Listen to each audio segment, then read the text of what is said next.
أكبر سبحان الله والحمد لله والله أكبر سبحان الله والحمد لله والله أكبر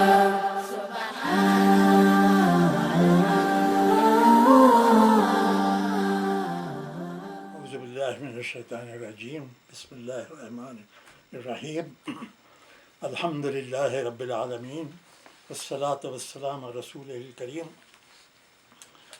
I'll continue the discussion about Allah subhanahu wa ta'ala, and today I would say that description of Allah and His attributes are fully described in His revelation, the Quran.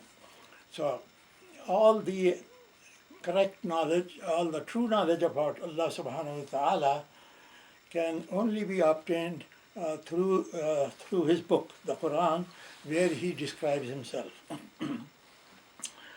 For example, the first thing we say that Allah is a self, a nafs. He describes Himself, He says in the Quran, Inni an Allah. I am Allah. And He says, وَيُحَذِّرُكُمُ اللَّهُ نَفْسَهُ. That Allah is warning you against His own self, about His own self. So what is a self? A self is not just an abstract thing like a power or a force. People who are not aware of the Quran or try to stay away from the Quran, they try to describe Allah subhanahu wa ta'ala in various ways. So someone says Allah is love. Now what does it mean? Allah is an emotion, love, so that if there are no human beings, then Allah will not be there. So on the other hand, Allah subhanahu wa ta'ala says in the Quran about Himself, He is al-wadud, that is loving. Is not love, is loving. So He's a loving. And similarly, this ana, or He uses for Himself sometimes ana, sometimes nahnu, sometimes singular, that is first person singular. So an example of that, innani ana Allahu la ilaha illa. La ilaha illa ana. Indeed, I am Allah. There is no God except me. So worship me. Fa'abudni. So He says, so worship me. This is in Surah 20, verse 14. And similarly, He says, وَيُحَذِّرَكُمُ اللَّهُ نَفْسَهُ. That is, and Allah warns you of Himself. This is in Surah 3, or verses 28 and also 30. So now, what do we mean by ana or nahnu? When a person calls himself ana, which means it implies certain things. First of all, it implies that he is a self-conscious being. Self-conscious means he knows he exists, he knows, and then also that he has a will, he has a life, he has a knowledge, and he has certain attributes of a self. Of course, if you want to go beyond that, then Allah describes Himself that a very beautiful ayah, this is called Ayatul Kursi. أعوذ بالله من الشيطان الرجيم. الله لا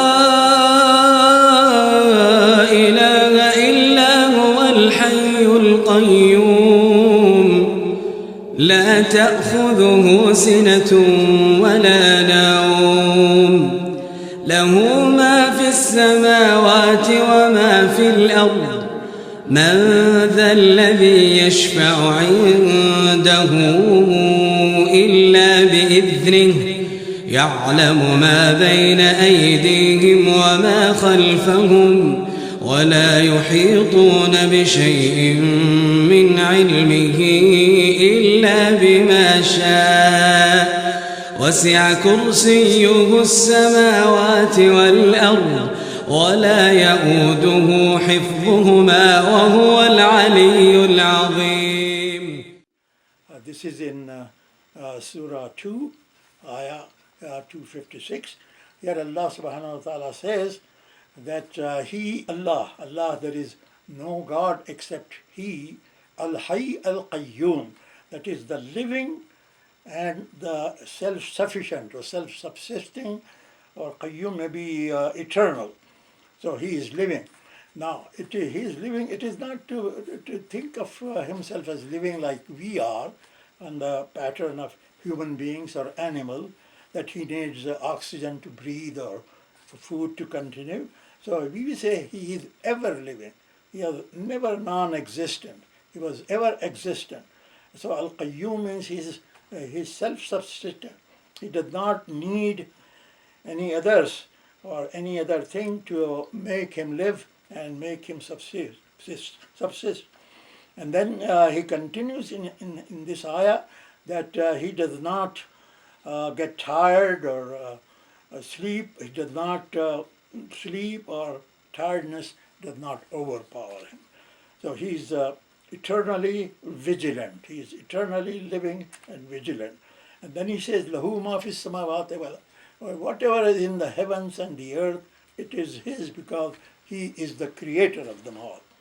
So nobody else is the creator. If nobody else is the creator, He is the creator. So whatever exists in the heavens or the earth, in the earth or on the earth, in the bottom of the oceans or in the very center of the earth, to the highest galaxies and stars, it belongs to Allah subhanahu wa ta'ala. And He says, nobody, now, there is no other being which can come and plead with Him or ask His favor except through His permission. And يَعْلَمُ مَا بَيْنَ أَيْدِيهِمْ وَخَلْفَهُم. And He knows وَمَا خَلْفَهُم. He knows whatever is in front of them and whatever is behind them. That is, He knows the future of human beings, the past of human beings, or what is the present of human. He knows the present and the past and the future of human beings.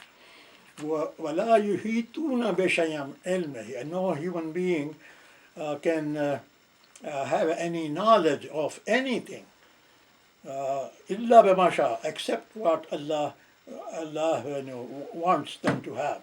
So my knowledge, your knowledge, all human beings' knowledge is limited by the permission of Allah. We are not knowing everything.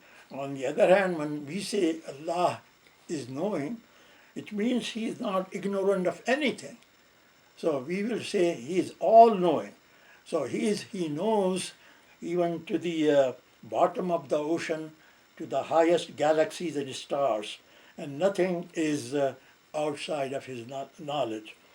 وَسِعَ كُرْسِيَّهُ السَّمَاوَاتِ وَالْأَرْضِ. And so His kursi, the word kursi could be something which relates to His, one of the things which He has. He says His throne or His sovereignty, السَّمَاوَاتِ وَالْأَرْضِ, it extends over all the heavens and the earth. وَلَا يَؤُودُهُ حِفْظُهُمَا وَهُوَ الْعَلِيُّ الْعَظِيمُ. And He is not tired of taking care of them, and He is the Most High, Almighty. This is in Surah 2, verse 256. It is one of the central theme. It is called Ayatul Kursi because Kursi is mentioned here. So this is one of the way of Allah describing Himself. He is eternal. He is living, ever living. He is not tired. He is not overtaken by sleep. He does not need sleep. And He is knowing of everything. Now those people who insist in spite of the fact that the Quran has revealed 1400 years ago, it is available, its translation is available in all languages, but still human beings insist not to come to the Quran just because of some prejudice maybe or some preconception. So they keep inventing words for Allah subhanahu wa ta'ala. So some recent theologian, maybe 50 or 100 years ago, I was reading about him, he said, God is the ground of all being. So what does that mean? Ground of all being. There is no such mention in the Quran about God being the ground of all being, of all existence. Similarly, somebody says God is a necessary being, wajibul wujud. This is as if God is just a logical entity, and not a nafs, not an ana, not a what you may say, a living, knowing, willing person or a being. Somebody says God is the first cause. No, this is when human beings try to think about God, so they invent these words. The best they can do is to invert through the logical system. They go to the extreme and say everything is a cause, every action is a cause must have another cause, etc., etc. It cannot go on forever, so there is a first cause, and that is God. But it does not mean that God is ana, that God is a living or thinking or planning or willing person. So that is what Quran insists, that we know God only through the Quran. So Allah says, but we should be careful, because we are using the words which we use to communicate among each other. These words are taken from, of course, from the Arabic language, from any language, and we translate them into English. We also use words which we use in ordinary language to communicate with each other. So Allah Ta'ala tells us in the Quran, لَيْسَ كَمِثْلَهِ شَيْءٍ وَهُوَ السَّمِيعُ الْبَصِيرُ. That is, this is in Surah 42, Ayah 11, that is chapter 42, verse 11. He says, لَيْسَ كَمِثْلَهِ شَيْءٍ وَهُوَ السَّمِيعُ الْبَصِيرُ. That is, there is nothing which is like him, nothing similar to him, but he is a Sami' al-Basir. That is, he is hearing and he is seeing.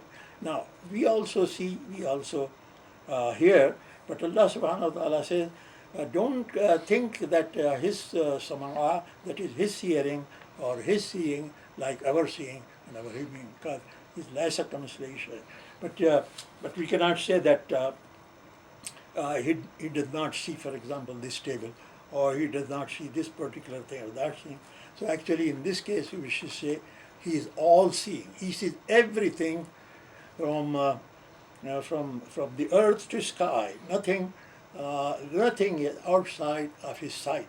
Similarly, no sound, no voice is outside of hearing. He's Sami, so we'll say all-seeing.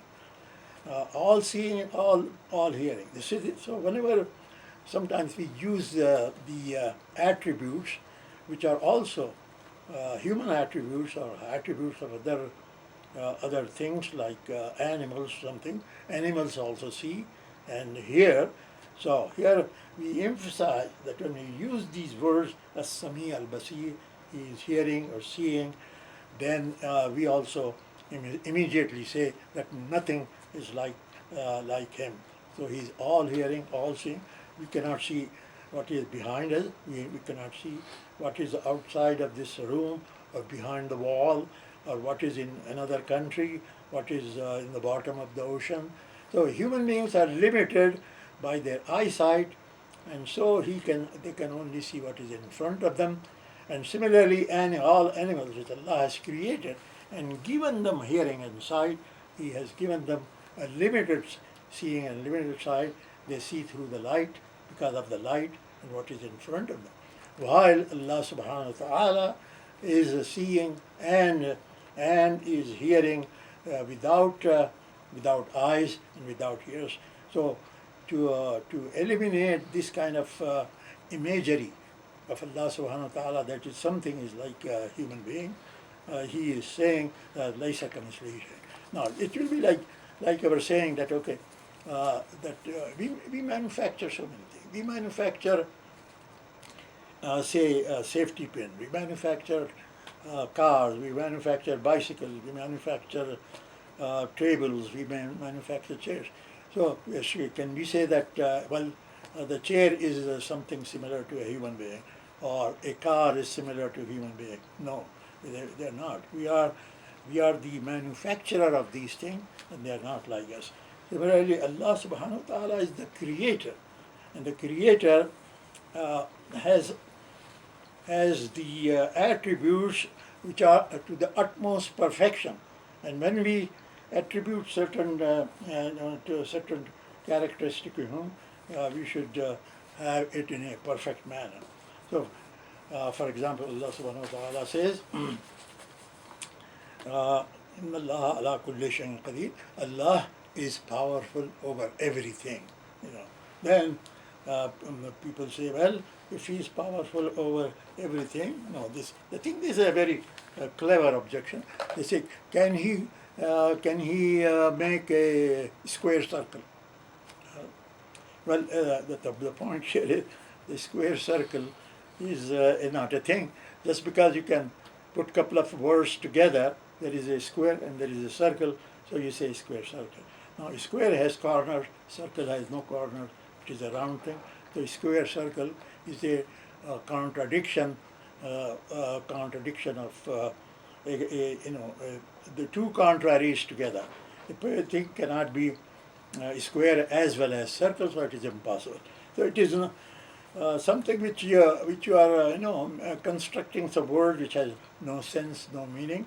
Not only so it doesn't mean Allah is not powerful over things. He says He's powerful over everything. So a square circle is not a thing. It is impossible.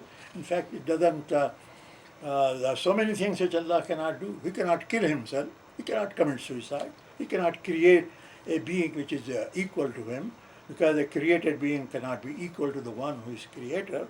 So he cannot become a human being, because human being is limited. His knowledge is limited, as we say. So He is the all-knowing, all-seeing, all-powerful person. Allah, which is a divine being, cannot become a human being. So that there are two contradictions here. He is eternal, and human being is not eternal. He is immortal. So you are saying, can Allah become immortal? Why is He eternal? No, obviously impossible. So if you ask what is the meaning of Allah is powerful over everything, which means He does whatever He wills. Whatever He wills, His power to create things as He wills. So that is the correct interpretation of the things which attributes which Allah subhanahu wa ta'ala attributes to Himself in the Quran. So now human beings can make three kinds of error in here in talking about the attributes of Allah subhanahu wa ta'ala. One is assigning some attributes which are to Allah to some other being, some creation. So Allah is the creator, and then you say that such and such is also a creator. Then you are assigning an attribute of Allah subhanahu wa ta'ala to a created being. This is called shirk in Islam, meaning something which are making a partner to Allah, something similar to Allah subhanahu wa ta'ala, and this is a unforgivable sin in Islam, to attribute something which belongs to only Allah subhanahu wa ta'ala. If you say that such and such person knows everything, his knowledge covers the whole universe, then of course you are ascribing to him the attribute of knowledge which is only suitable for Allah subhanahu wa ta'ala. In that case it will be shirk. And Allah says Allah will forgive everything except making partner to Him. So this is a most serious and grievous mistake which human being can do is to ascribe the divine attributes to other than the divine, to the created being. Allahu Akbar, Subhanallah walhamdulillah, Wallahu Akbar, Subhanallah walhamdulillah, Wallahu